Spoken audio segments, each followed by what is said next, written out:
Welcome back to Between the Ropes TV. Before we get into the video today, as always, make sure to hit that like button and also subscribe to the channel as well. Well, we finally got it, haven't we? A welterweight unification fight, but there is a catch to this. It's not the one we wanted. Yes, Ugas has been given the approval to go and fight ERROL Spence Jr. That will probably happen in 2022, early 2022, which will see, obviously, the WBA, WBC, and IBF championships all put up into a massive unification fight. And I say it's not the fight we wanted because obviously we wanted the ERROL Spence Jr. Crawford fight. I think everyone at that welterweight division has had their eyes on that fight. And I think it's probably a shame that that's not the fight that has gone through. Lot of speculation that has been going on. Apparently, different calls, different exchanges, and different accusations really about why this fight hasn't happened. Crawford has accused ERROL Spence Jr. because ERROL Spence Jr. has made an allegation, apparently saying that Crawford and him had conversations. Crawford has basically said, no, that's not the case. That hasn't happened.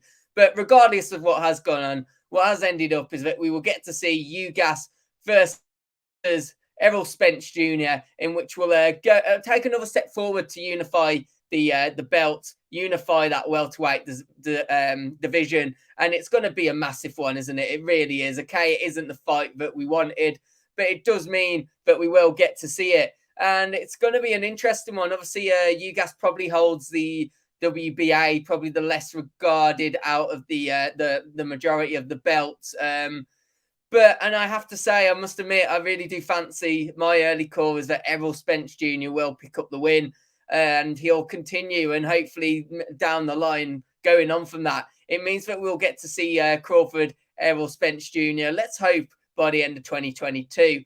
But of course, that begs the question of what's going to happen to Crawford, because we all wanted to see this, didn't we? We all wanted to see this be the fight, and it's at risk of putting him at a bit of a static place as well. But what you do have to say is this welterweight division is stacked with talent, and possible names that might be brought up. Probably one of them straight away, Adrian Broner.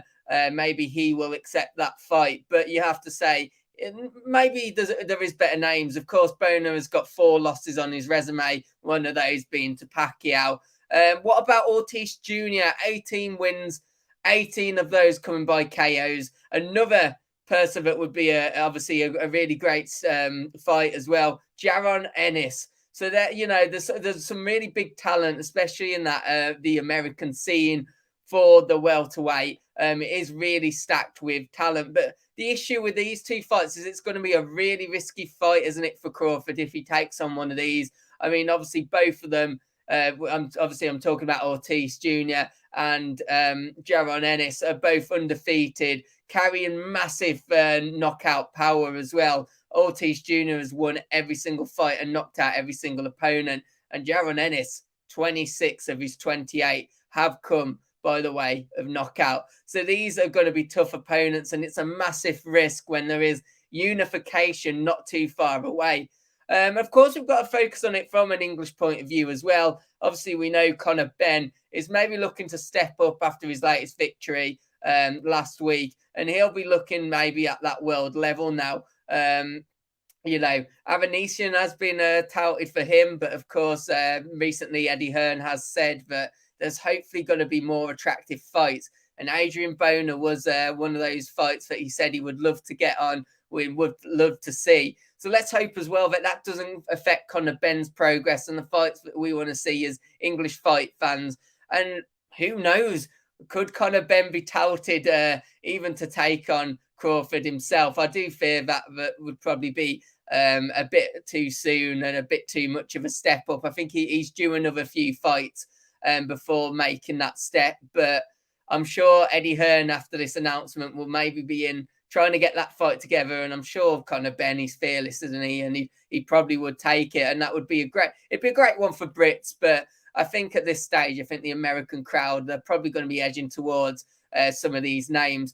But yeah, as I said, I do fancy going back to the Ugas ERROL Spence Jr. fight. I really do fancy ERROL Spence Jr. to pick up the win. And I think it's still only a matter of time until we see the unification fight that we really want to see. And let's see it as a positive, maybe, although we won't get to see it in the early parts of 2022. It does mean that hopefully when they do come together, it will be for all of the belts and it will be the fight to unify the division completely. So yeah, guys, let me know your thoughts in the comments. Make sure to hit that like button as always and subscribe to the channel. And I shall see you on the next video. Goodbye.